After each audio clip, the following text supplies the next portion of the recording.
जय श्री राम। साथियों, मैं विजेंद्र सिंह, जिला संगठन मंत्री, राष्ट्रवादी जनलोक पार्टी सत्य, शेर सिंह राणा से आप सभी को एक विशेष विषय पर बात करने के लिए आया हूं।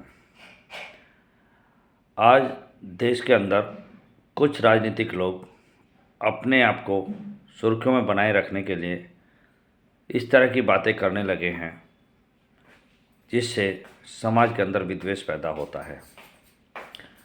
अभी चंद रोज़ पहले राजकुमार भाटी, जो कि समाजवादी पार्टी के नेता हैं, उन्होंने ब्राह्मण समाज की तुलना एक ऐसे शब्द से की, एक ऐसे वर्ग से की जिसका नाम लेते हुए हर व्यक्ति शर्म महसूस करता है।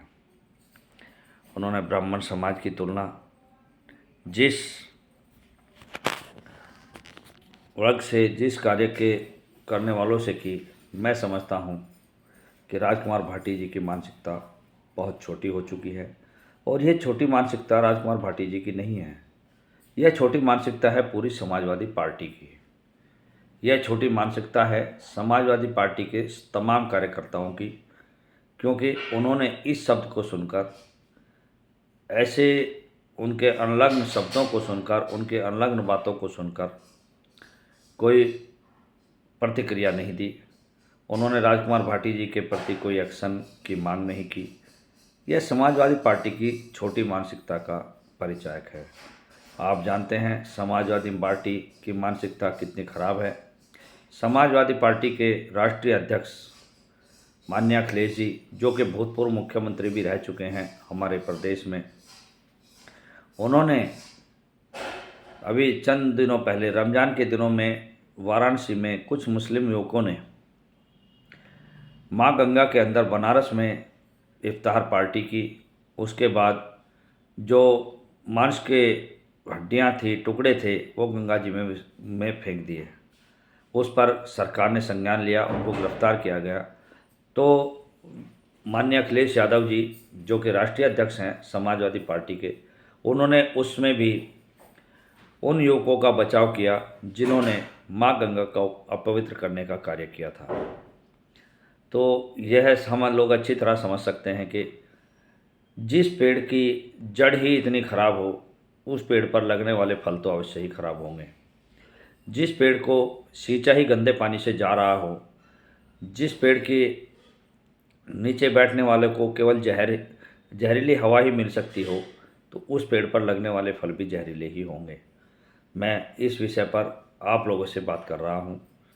मैं आप लोगों से कहना चाहता हूँ कि आज इस समाज को, इस देश को, राष्ट्र को जागने की आवश्यकता है कि हम लोग आने वाले समय में ऐसी तमाम पार्टियों का विरोध करें जो जातिगत टिप्पणी पर अपने कार्यकर्ताओं को बचाने के लिए चुप रहती हैं, उन पर अपना कोई निर्णय नहीं देती हैं, न ही अपने कार्यकर्ताओं को कोई दंड देती हैं। ऐसी पार्टियों से, ऐसे लोगों से हमें सावधान रहना होगा। यह कोई नया मामला नहीं है कि किसी राजनीतिक पार्टी के व्यक्ति ने किसी जाति विशेष पर कोई पहल प्रहार किया हो।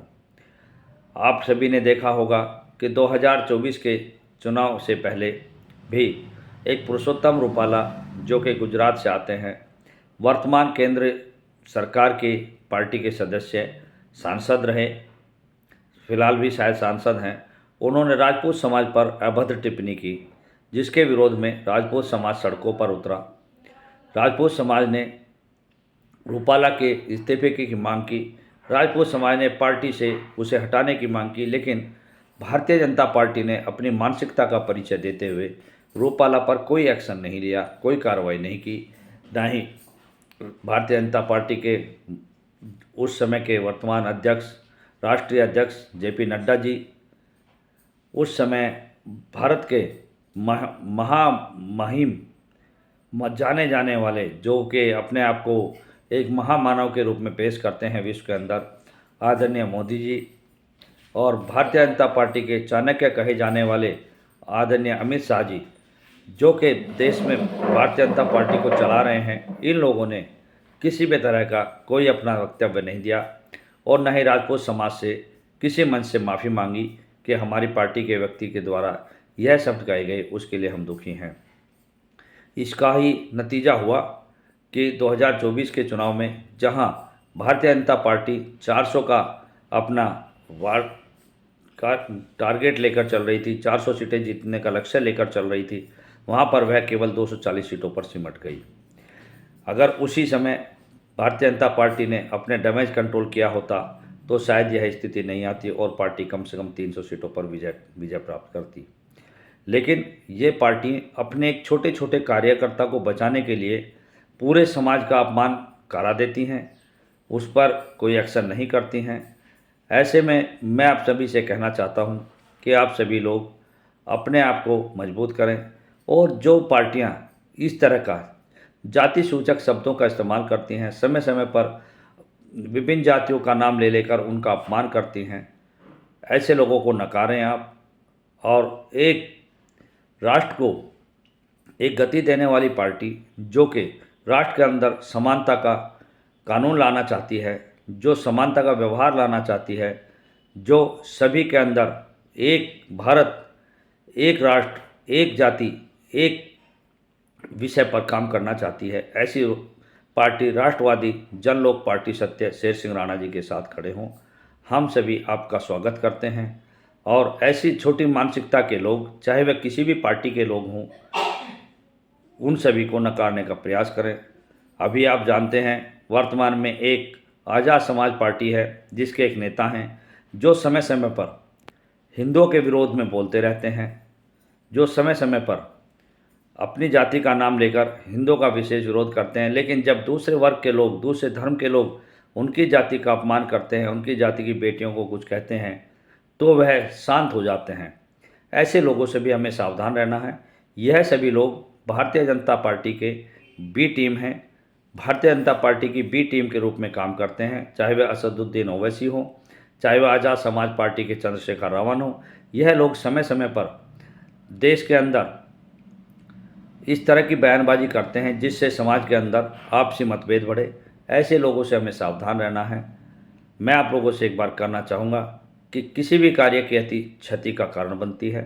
ऐसे में आप सब लोग होशियार हों और एक राष्ट्रवादी पार्टी के साथ जो राष्ट्र का विकास करना चाहती है, देश को एक दिशा में लेकर जाना चाहती है, जो अब देश में समान नागरिकता कानून लाना चाहती है, जो देश में समान शिक्षा अधिकार लाना चाहती है, जो देश में समान चिकित्सा अधिकार लाना चाहती है, ऐसी पार्टी के साथ जुड़कर आप सभी लोग आगे देश को आगे बढ़ाने का कार्य करें। जय हिंद, जय भारत, जय राष्ट्रवाद, जय राष्ट्रवादी जनलोक पार्टी सत्य।